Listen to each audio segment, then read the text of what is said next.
Commander Ilara Voss stood before the quantum tribunal, her hands clasped behind her back, shoulders squared against the weight of history.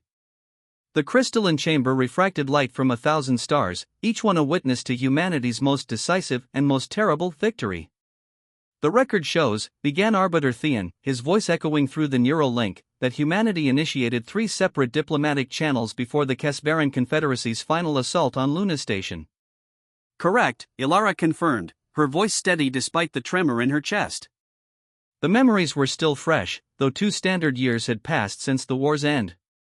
The Kesvarans had been the apex predators of the Orion Arm for millennia. Their civilization sprawled across 47 star systems, their military doctrine perfected through the conquest of 18 sentient species. When humanity's colony ships first emerged from their century-long journey to Proxima Centauri, the Kesvarans had watched with amused curiosity the way a cat might observe a mouse building a nest. The first human delegation had arrived at Kesvar Prime aboard the Olive Branch, an unarmed diplomatic vessel carrying gifts, cultural exchanges, and a simple message: coexistence. The Kesvaran High Command had broadcast their response across all known channels. Their crystalline vocal chambers had produced sounds that the universal translators rendered as laughter, deep, resonant, mocking laughter that echoed through human space. 3 days later, the Olive Branch was atomized. We sent a second delegation, Ilara continued, her eyes distant. After they destroyed our agricultural domes on Kepler 442b. After they poisoned the oceans of New Atlantis. We asked only for a cessation of hostilities, a return to neutral borders. The Kesvarans had responded by broadcasting the execution of the second delegation across every quantum channel. Their ambassador, Dr. James Chen, had been given the opportunity to speak before his death. His last words haunted Ilara still: "We came in peace. Remember that we tried." The Kesvaran commander, Warlord Thexal, had personally delivered the response, his translated words dripping with contempt: "Peace is the luxury of predators. You are prey." The third attempt, Arbiter Theon prompted. Ilara's jaw tightened. After the Luna Station massacre, 12,000 civilians, mostly families of deep space miners. We offered complete withdrawal from the Orion Arm, abandonment of all our colonies outside Sol System. We would have retreated to Earth and its immediate neighbors. The transmission had been simple, desperate: let us live. That is all we ask. The Kesvarans had laughed again. That same crystalline laughter, broadcast from their homeworld. And then they had sent their armada toward. Humanity had been working on something during those desperate years. Not a weapon in the traditional sense.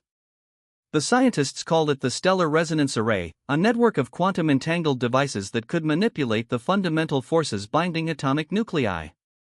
Dr. Sarah Kim, the project's director, had presented the theoretical framework to the Unified Earth Council with trembling hands. "It's not a bomb," she had explained. "It's a rewriting. We can alter the strong nuclear force in a localized stellar region, causing a cascading effect that would spread at the speed of light." What would happen? The council chair had asked.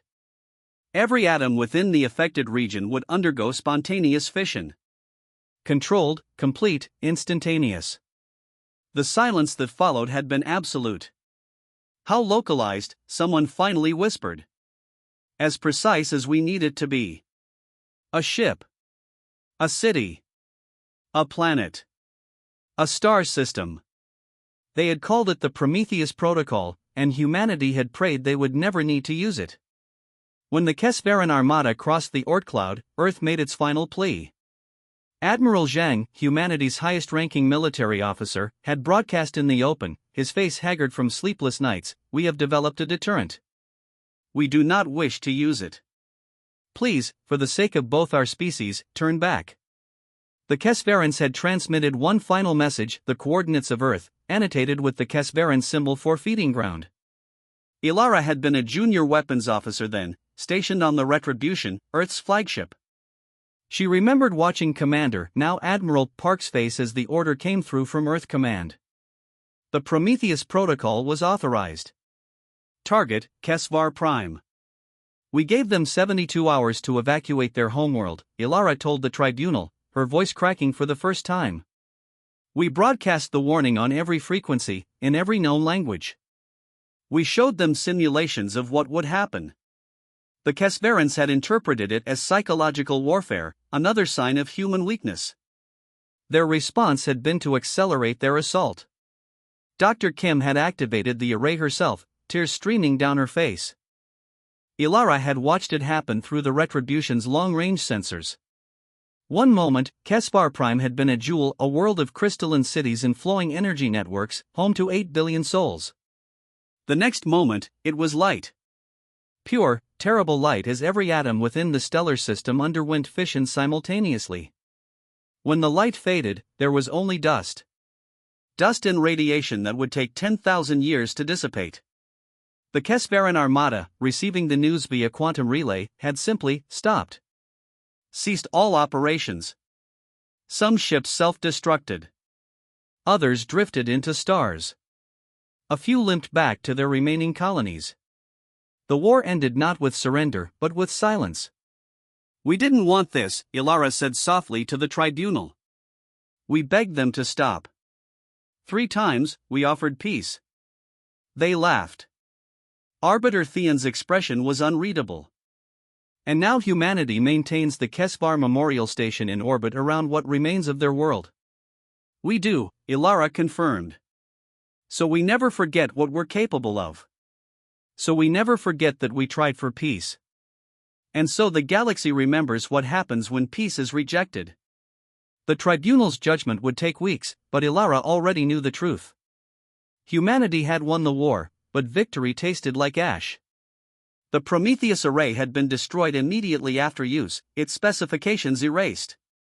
But the knowledge couldn't be unlearned, and the galaxy now looked at humanity with new eyes, not as prey, but as something far more terrifying. Predators who desperately wanted to be anything else. As Ilara left the chamber, she passed a viewing portal showing Kesvar Memorial Station.